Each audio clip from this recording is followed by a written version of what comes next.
Almost forgot to do that.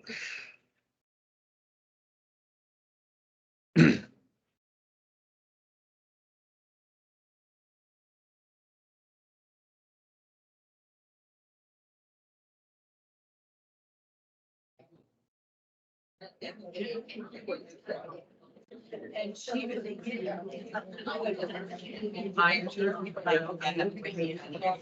morning, everyone. You're going to see everybody today. We're going to be diving into the book of Proverbs. I know at least I was in here for a minute last week. I don't know exactly what I don't know everything that Pastor Will did with you. I know they played the video, showed you a little bit about Proverbs. I'm looking at kind of a few different things, at least to start. The video gave a really good overview of Proverbs. So I'm going to touch base on that a little bit about the words that get used within Proverbs and how that kind of informs us what wisdom is, what foolishness is, the types of things that we can be looking for. I'm reading some types of Proverbs, just to give a few examples of some things that we're going to look at. And then we just want us to, and this is what we're going to start with too. I want us to spend some time just reading a few sections of Proverbs to kind of put some of this into practice and to give everybody a chance to kind of discuss at your tables and share your thoughts and perspectives about what God is saying here in this wisdom book, how he's speaking to us, what kinds of things he's speaking about. So I think to start, I do want to start this with small groups at your tables. I need to get to the right slide here. But I want to read just the beginning. This is verses 2 through 7 of chapter 1.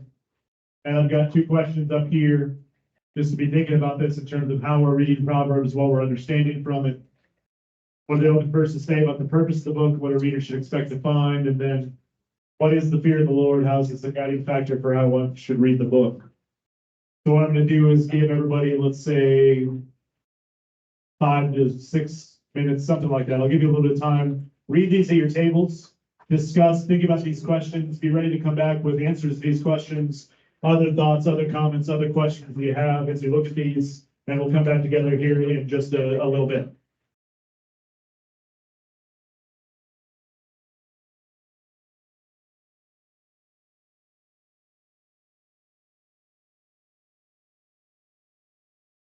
You guys read this last week? Last week was Ecclesiastes. Last week I know.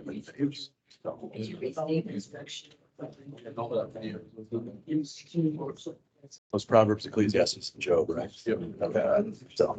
Yeah.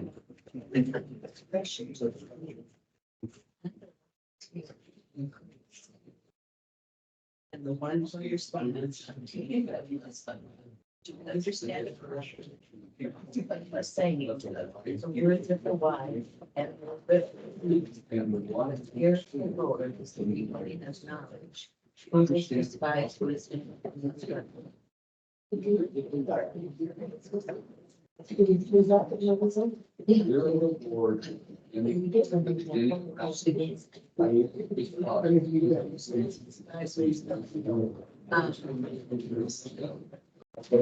just have it be bankrupt.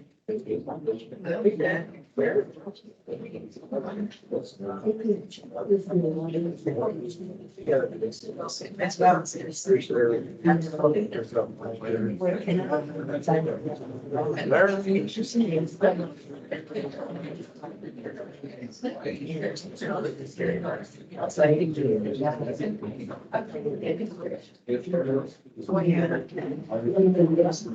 They used to.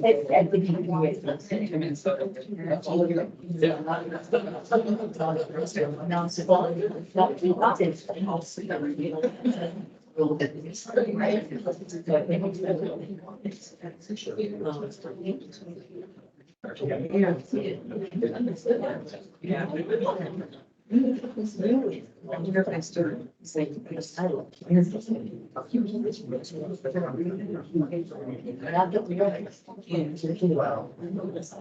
This is pretty chilly.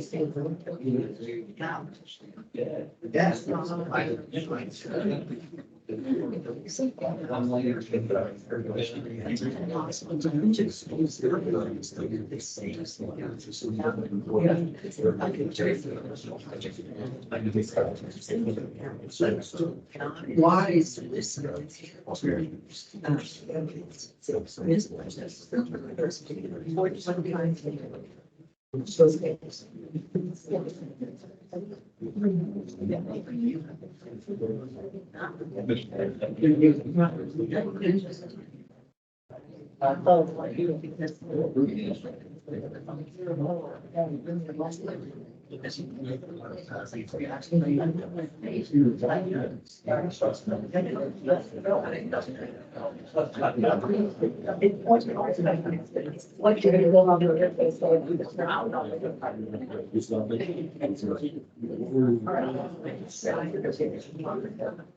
Yeah. Yeah.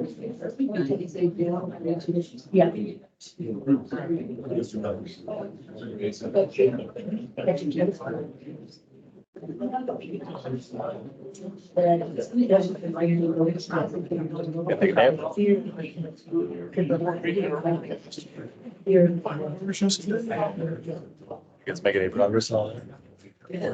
Right, maybe you just want to have the year, because first, I think we're. No. Much more towards. So, yeah, like the issue you told me about that it wasn't really working the way you wanted it to. You know, it feels like the metaphor for me in some ways, it's like, That explains. it's not like you're digging deeper, like you're kind of digging in circles, like, it's not really getting worse, but it's not really getting better. Or like you go up a little bit, you go down, you know, but the financials are just tight. We lost 26,000. Paying her however much. That years, it's like, it's just not. It's not getting. Yep. So I figured out who's bringing even my son, my daughter. Are you, Oh my gosh. are you on the list for biggest diva? Oh, not me. Okay. I was ready to go, but these two. Gotta get your hair did and. Oh.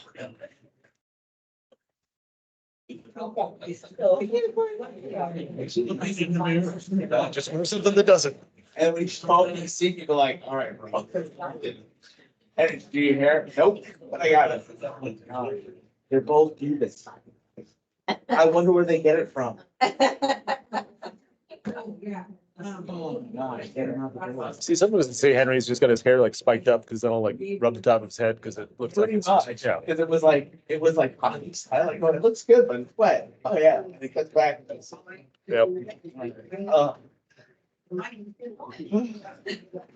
Deep breath. what do we got here?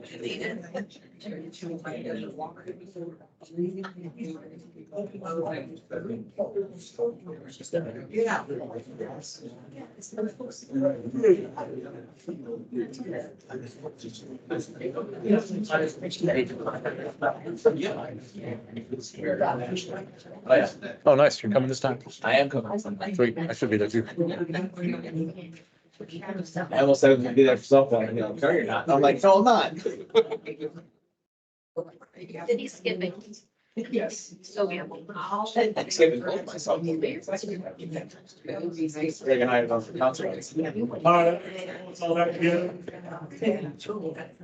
But Greg will. See if we can unpack a little bit, share a little bit, some of the things that you're looking at with these verses. What kind of comments, what kind of questions, what kind of discussion were you having at your tables about these opening verses 2 through 7 and what it's telling you about the book of Proverbs, purpose, any of these things that I've got coming up.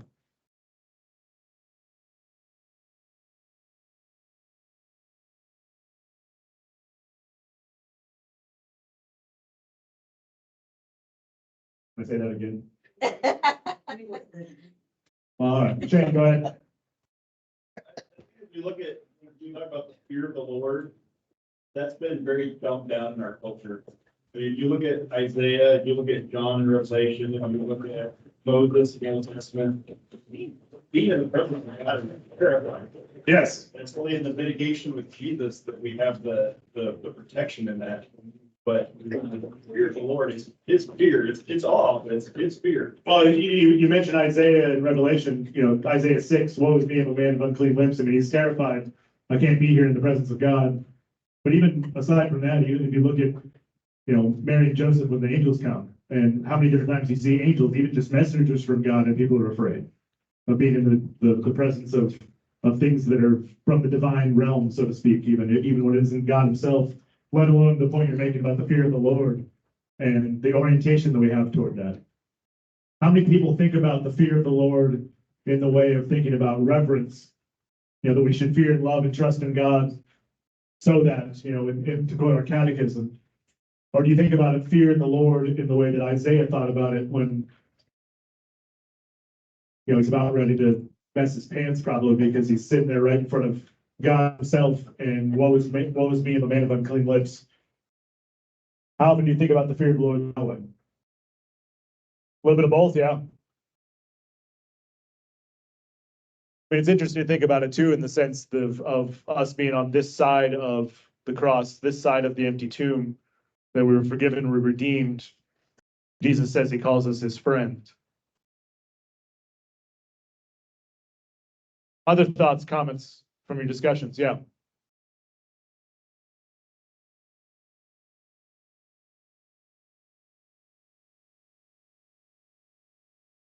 Yep, absolutely.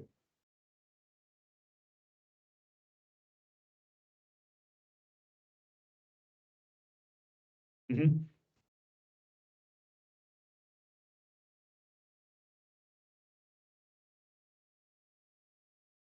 Absolutely. You still want me to repeat what I said, Mother? Okay, all right. See?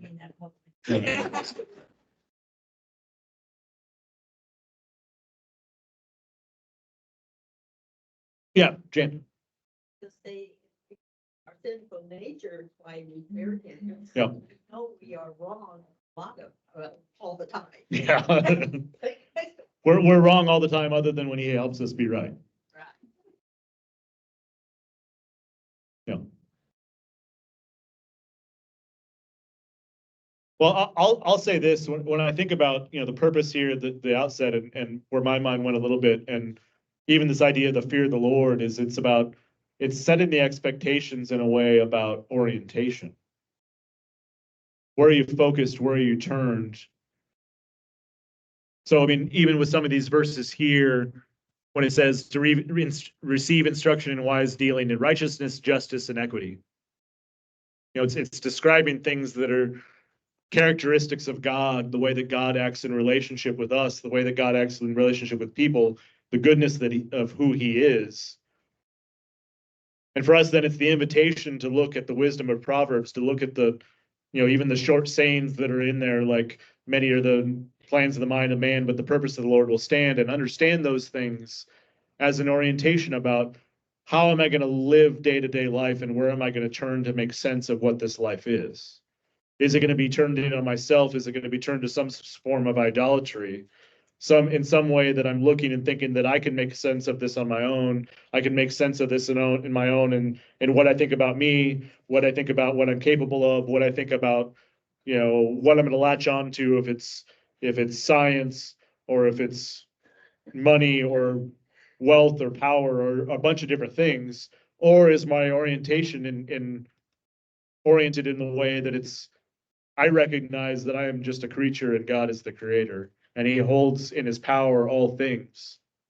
And so I should have a healthy fear of him that is both and a fear of the fact that he is so much bigger and better and more powerful than we are, that sometimes you do have moments where you feel like Isaiah, and a fear that's also just a healthy respect and reverence for here he is giving us wise words of instructions about how to live life that are going to put us in that spot to daily then be walking in orientation that is turned toward him and turned toward his purposes, his will for our life. All right.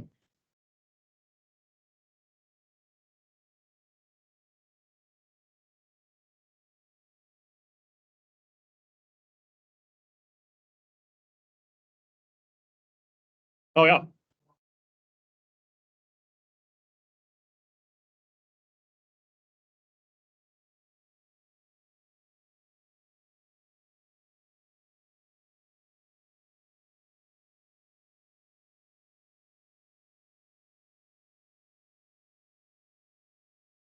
He said, take off your down your standing is holy. That's fear in your eye. We don't do that. I think if God walked in the room, we wouldn't do anything wrong. We would go over and shake his hand. We've never been caught up like the people over in England. When the Queen walks by, they all bow or kneel. Yeah. We don't do that. We don't, you hardly do that in church anymore. Well, it's a different perspective we have. I got into discussion with some of my classmates about this, about what if God came back right now? Which response would we have? And to your point of if God walked in the room right now, I think there'd be a healthy level of fear in this room, even if we're not aware of it and we're not cognizant of it. I mean, to have the power of Almighty God right here, where you can see it, you can touch it, you can feel it, you're going to have a healthy level of fear, even though we know we are marked and redeemed by Christ the crucified. Stu, yeah.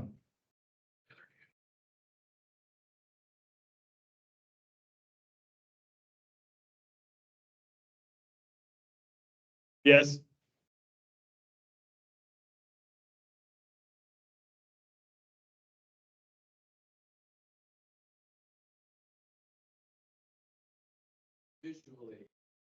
See, I think there's an invitation to see it in both instances. I just know that, at least for myself, sometimes I see it, sometimes I don't when I'm reading Isaiah 6 or I'm reading God's word or I'm at his table receiving his very body and blood. I mean, he's right there. And it's even tangible there. But because of the way my mind is wired anyway, I don't always see it, I think, in the way that I'd see the fullness if he was literally standing in front of me. But there is no difference. There's no distinction, to your point. I mean, other than our eyeballs. Yes.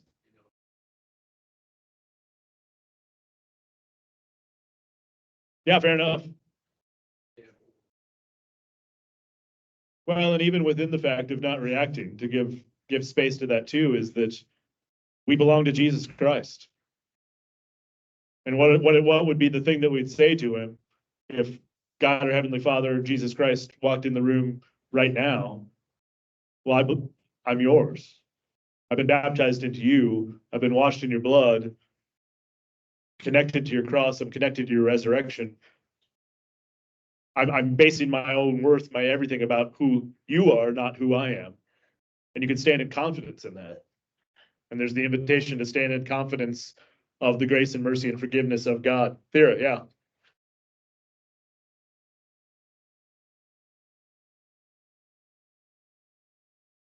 Yeah.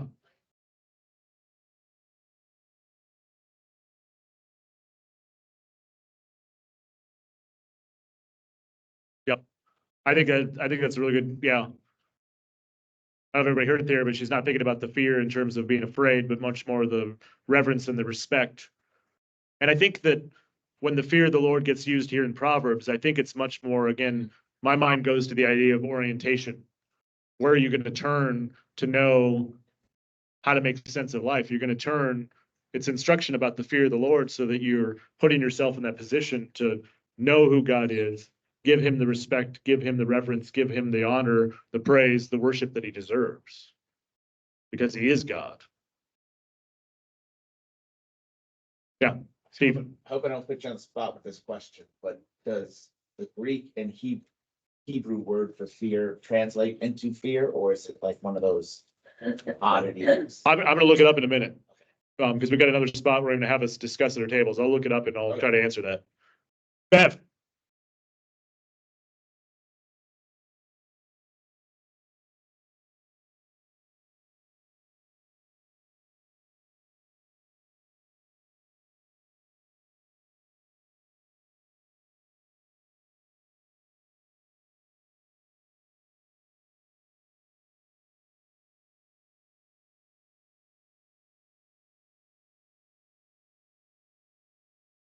Well, it makes me think about Matthew when he separates the people on the right and the people on the left, and they're separated because of who belongs to Jesus and who doesn't. The separation happens before anything that he says.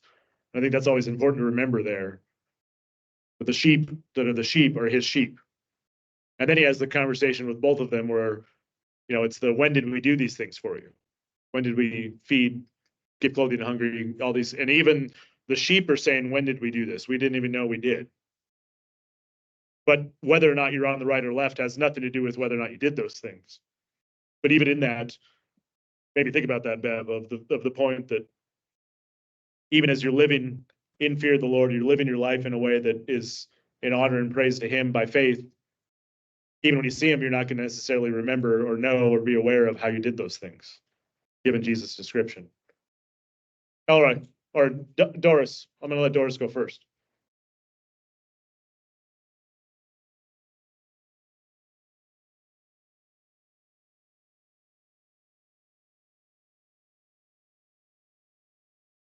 Yep. Wait till your father gets home, if you had that kind of father, maybe, right?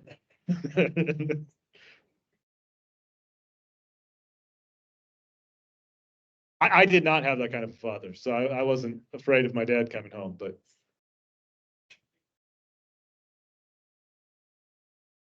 I didn't. All right.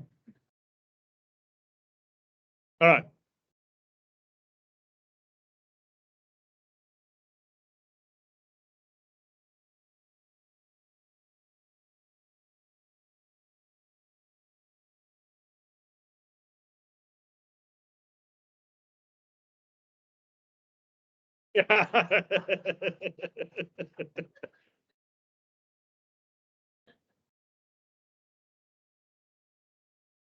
I've got some other verses I want us to read here in a minute, but I want to go through a couple things just to give a little bit of a picture, at least in my mind, of when I'm thinking about reading the book of Proverbs and the purpose of it and understanding wisdom, understanding foolishness, understanding how this relates to the orientation of putting yourself in a way and walking in God's will as you're walking in the fear of the Lord. I've got 3 different examples of types of Proverbs that you're going to find. And these are going to be the types of things that we probably lots of times think of when we think of the book of the Proverbs. I mean, the first 9 chapters are much more like mini sermons that describe wisdom. But when you get into chapters 10 through 31, really, you get into the short sayings like the one I quoted about many of the plans of the mind of man, but the purpose of the Lord will stand. And really, there's kind of 3 different types of Proverbs you're going to find as you read through these. You know, the first of which is just a saying that's it's an observation. It just communicates an observation about the way life is. It could be the way life is and the fact that we live in a sinful, fallen, broken world. But they don't really offer advice. It's not anything about you should do this or shouldn't do this, or this is, if you do this, this might happen, or any of those kinds of things. It's really just observing. They're just informing readers of what kind of situation you might encounter. So I've got Proverbs 13:7 up here.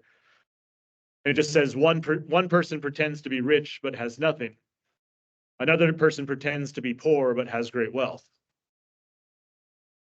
It's not really telling you how to live. It's not telling you to think about what it might mean, whether you have riches or wealth or not. It's just describing sometimes the way people are.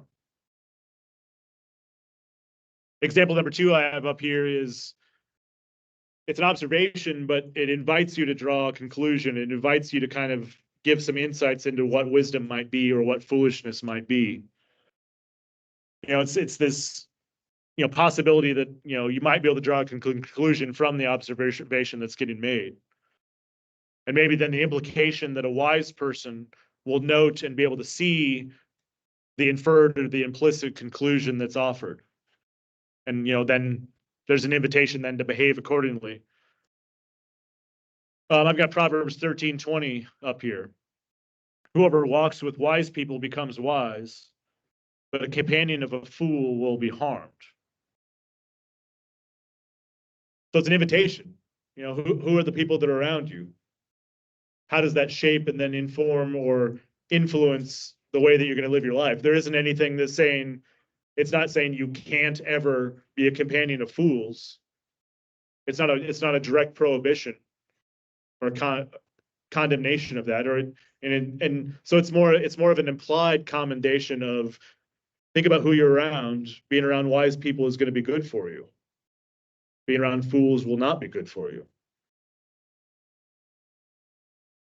The third example I have up here is Proverbs, which you're going to find things that are much more direct. in the ways that they're either going to commend a certain action, they're going to be a prohibition against foolishness, prohibition against acting unwisely. And there's very little choice in behavior here. There's very little options or alternatives. It's just saying this is the way that it is. This is what you should do. I've got Proverbs 20, verse 13 up here as an example. Do not love sleep, or you will become poor. Keep your eyes open, and you will have enough to eat. Again, just very direct. Commending one kind of behavior and what it will give to you, a prohibition or a condemnation of another type of behavior and what it will lead to. I think too, one other note about this when you're reading the different types of Proverbs is that, if we're going to think about Proverbs, we're often going to think about wisdom. It's one of the wisdom books in the Bible. And you're going to think about the Proverbs in the ways that they're going to be instructions for wisdom, instructions for knowledge, maybe instruction for insights. But if you look at the different, even Hebrew words that get used throughout the book of Proverbs and the different types of things that it's describing within that large umbrella of wisdom, it's going to have wisdom, knowledge, good sense, understanding, prudence, insight, sound judgment. But it also gets used, there's words that get used in ways of describing wisdom as also being things that are about training and guidance for wise behavior. So it isn't just this intellectual pursuit that somehow just stays in your head, but it's practically then going to flow into your life, into how you live and the types of things that you're training and working through. Again, back to that fear, that Lord, that orientation about how you're living your life. So there could be discipline, there could be guidance, there could be advice. Words that ultimately derives from God and founded in how it's leading you toward a positive relationship with Him, the fear of the Lord. This is the same thing is true in terms of the inverse if you look at foolishness. It'll use words like fool, just kind of a generic fool, but it'll also be used words in terms of, again, describing behavior. A fool in who's actively rejecting the wisdom or the guidance or the training or the advice that could be there. A fool that's actively rejecting God's goodness or just goodness in general, actively rejecting God and His promises and the things that He's able to do. So it's, again, not just about what's in our minds, but it's about what's in our behavior, what's in the ways that we put this wisdom and these insights into a practical daily life about how we live. So I said I wanted us to read a little bit again together. So the next one I want us to look at is Proverbs 3, verses 13 through 20. It's about the blessings of wisdom. Two questions I've got up here for you. What are some of the blessings which should be found or could be found in wisdom? And wisdom also here and also in chapter 8. We'll see if we get to chapter 8 today, but wisdom is portrayed as a person, or at least as a concept, maybe a personality, as a characteristic of an individual. What kind of character does wisdom have? Who is wisdom? So again, I'm going to give you 5-6 minutes-ish. Read these verses, chapter 3, verses 13 through 20 at your tables, and then we'll come back and discuss here for the last little bit as we close today.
That's why.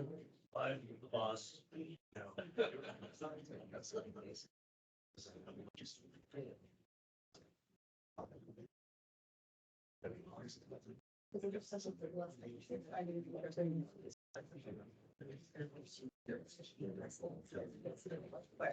what is? But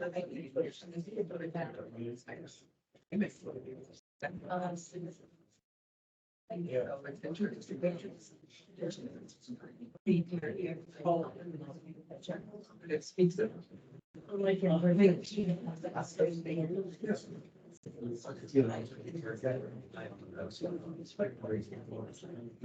this.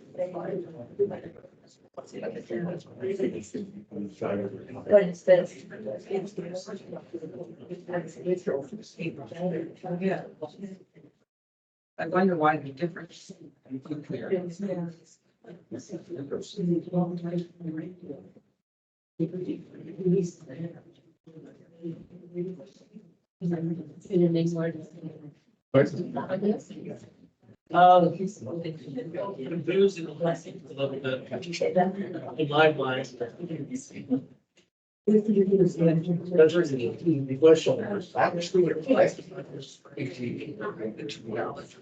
It's 9:45. Or 3,000. Oh, I'll be fine. Oh, we're talking.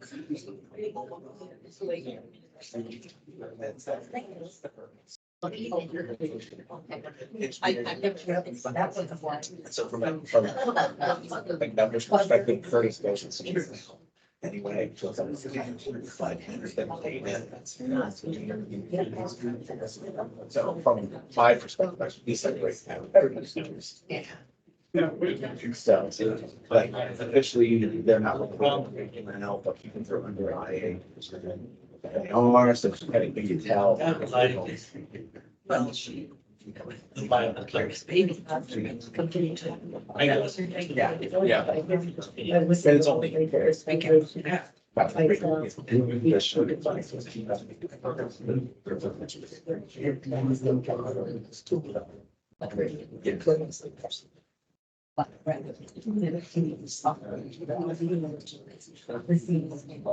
Yeah.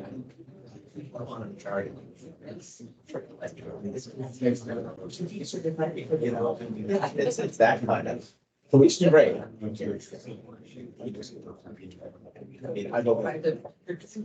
I've always dreamed though, like, okay. They have their chance. Yes, yes. They can also. What do you? It's bittersweet. That's this one. Then into another option. I have to train 2 years old. More advanced, that's what they actually, it's just.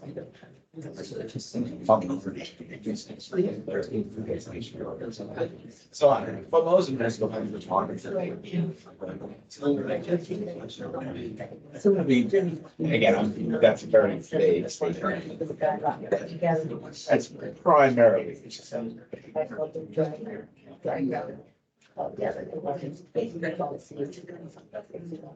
With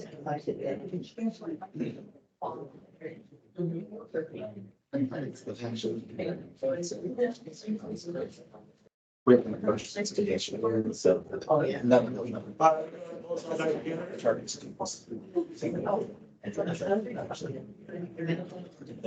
Before we start discussing a little bit, Steve, I did, look up your question. Yeah.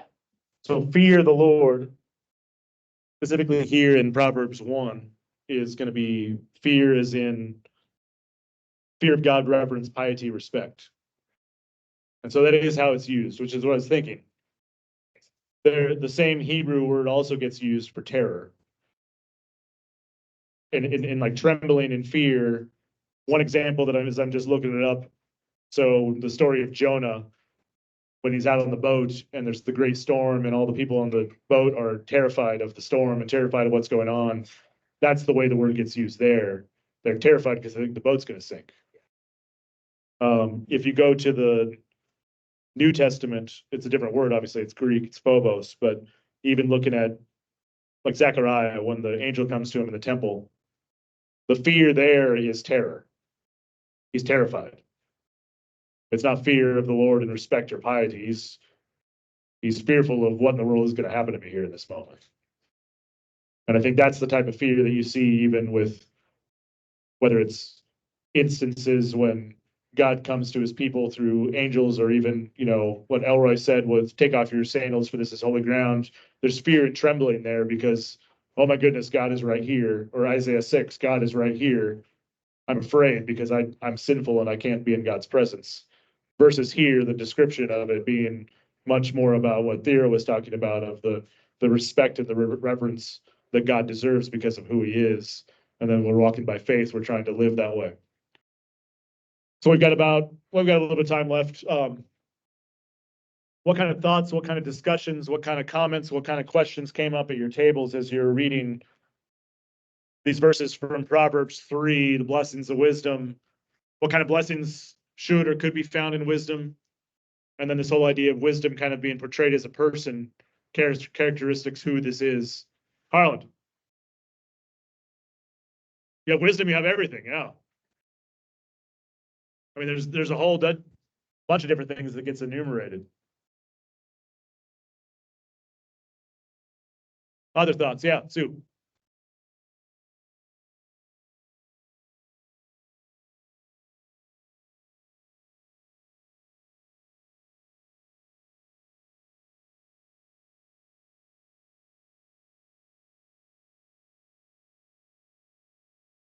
Yeah, I mean, I think in terms of the books that he wrote, Proverbs would have been first.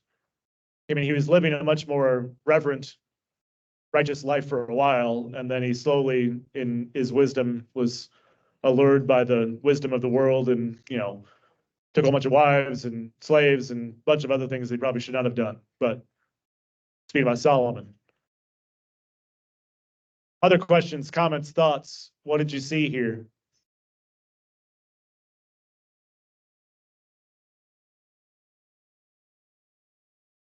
Yes. I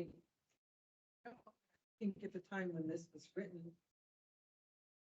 the more second-class citizens, why would they even import? Yeah, I mean, they definitely would be. Yeah, so like, that just seems like a strange comparison, considering when this was written. Well, it's definitely an interesting thing in terms of when it was written. It's even more interesting with what I want to get to next here in a second, and so we'll come to that. But Lori.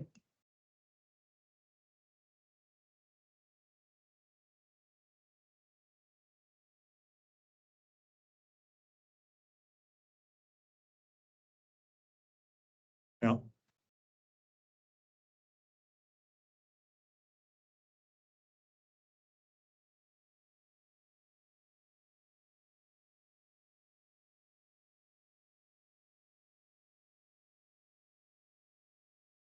Yeah. No, I think it's fair to kind of think along those lines of the nurturing side of it, of the ways that it's going to provide care and protection and, guidance for your life.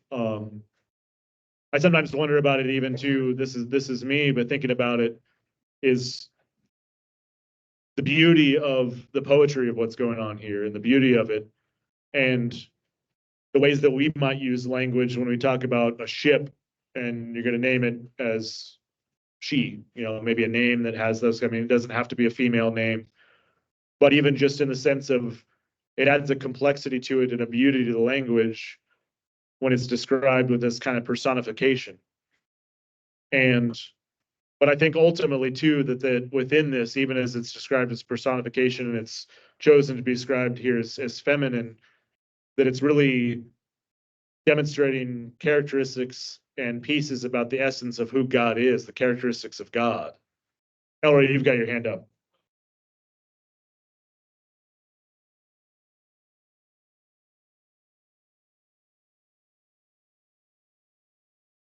Yeah.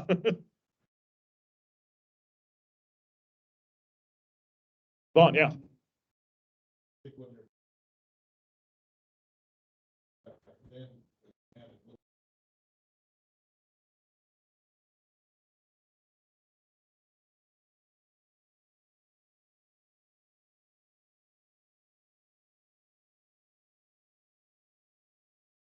No, I think that's a really good point. I don't know if everybody heard Vaughn in terms of desiring, looking after a good woman. And Vaughn, I like what you said in the sense of how it describes the pursuit of wisdom and the acquisition of wisdom as having a relational character to it. It's going to inform how you're going to live your life, but not just for yourself. It's going to inform how you live your life in relationship with other people. And it's going to inform your life in terms of how you're going to live in relationship with God.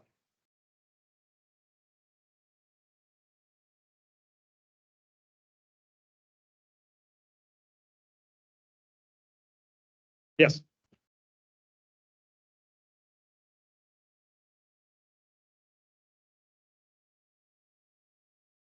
So let's do this since we've got 2 more minutes. I'm just gonna kind of drop this in the room and then pick up with this next week.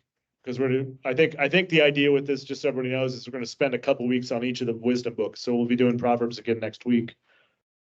And look at chapter 3,